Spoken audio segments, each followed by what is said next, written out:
संकेत, दुसरा महत्त्वाचा मुद्दा जो चर्चेत आहे AI आणि AIवर बऱ्याच गोष्टी आपल्याला बोलायच्या आहे, कारण हा फक्त भारताशी निगडीत नाही, ग्लोबल आहे. भारतावर त्याचा बराच इम्पॅक्ट होतो आहे, युजर वाढत चाललेलं आहे. पण त्यामधली एक छोटीशी इव्हेंट आहे की AIच्या धर्तीवर त्याचे जे टेक स्टॉक्स जे जापानमधले किंवा कोरियाचे वाढले होते, AI किंवा AIला सपोर्ट करणारे प्रॉडक्ट कंपोनंट याचे, त्याच्यामध्ये मोठी घसरण मागच्या काही सेशनमध्ये झालेली. तर याच्यामधून नक्की काय संकेत मिळत आहेत?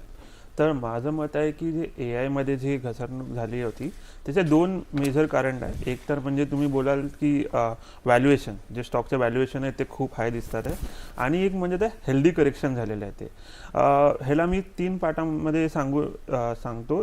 तर एक म्हणजे तर व्हॅल्युएशन, जसं व्हॅल्युएशन म्हणतात अर्निंग्स जशी ग्रोथ एक्सपेक्टेड होती तशी नाही आलेली आहे. स्टॉक ऑलरेडी ओव्हरव्हॅल्यूड झालेले आहेत बिकॉज प्राइजेस खूप वाढलेले आहेत. तर म्हणून प्राइजेस कमी झाले बिकॉज अर्निंग तेवढे वाढले नव्हते. शॉर्ट टर्मसाठी अर्निंग्स तेवढे नाही फेवरेबल आहेत इन्व्हेस्टरसाठी, म्हणून ती घसरणूक दिसली आहे. लाँग टर्मसाठी असं नाही बोलणार की डिमांड नाही आहे, लाँग टर्मसाठी डिमांड आहे, बट शॉर्ट टर्मसाठी तेवढं जसं एक्सपेक्टेड होतं तसं नाही झालेलं आहे. दुसरं म्हणजे तर साऊथ कोरियामध्ये एस्पेशली लोकांनी लेव्हरेज म्हणजे लोन घेऊन ते इन्व्हेस्टमेंट केलेले आहे. तर तुम्हाला लेव्हरेज इन्व्हेस्टमेंटबद्दल एक सांगतो, जसं खाली पडायला स्टॉक चालू करतं तसंच एक मार्जिन कॉल येतो, ब्रोकरच्या याच्याने मार्जिन कॉल येतो. जेव्हा तुम्ही लेव्हरेज इन्व्हेस्टमेंट करतात, मार्जिन कॉलमध्ये या तर तुम्ही पैसे त्याच्यामध्ये टाका, नाहीतर तुमचं जे इन्व्हेस्टमेंट आहे ते सेल होऊन जाईल. तर म्हणून ते एक पॅनिक सेल झालेलं आहे, म्हणून ते आता तुम्ही बघू शकाल की पूर्ण स्टॉक रॅली खाली पडलेली आहे.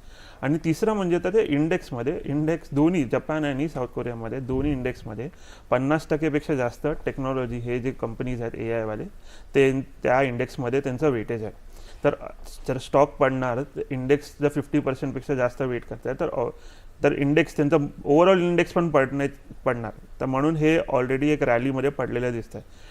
जसं तुम्ही दुसरा प्रश्न विचारला की इंडियन स्टॉक मार्केटमध्ये याचा काय इम्पॅक्ट होणार, आपल्या याच्यामध्ये टेक्नॉलॉजीमध्ये फक्त आपण सॉफ्टवेअर आणि सर्व्हिसेस मेजर आहे, मॅन्युफॅक्चरिंग ॲडव्हान्स आणि चिप्समध्ये आपण एवढे नाही आहेत.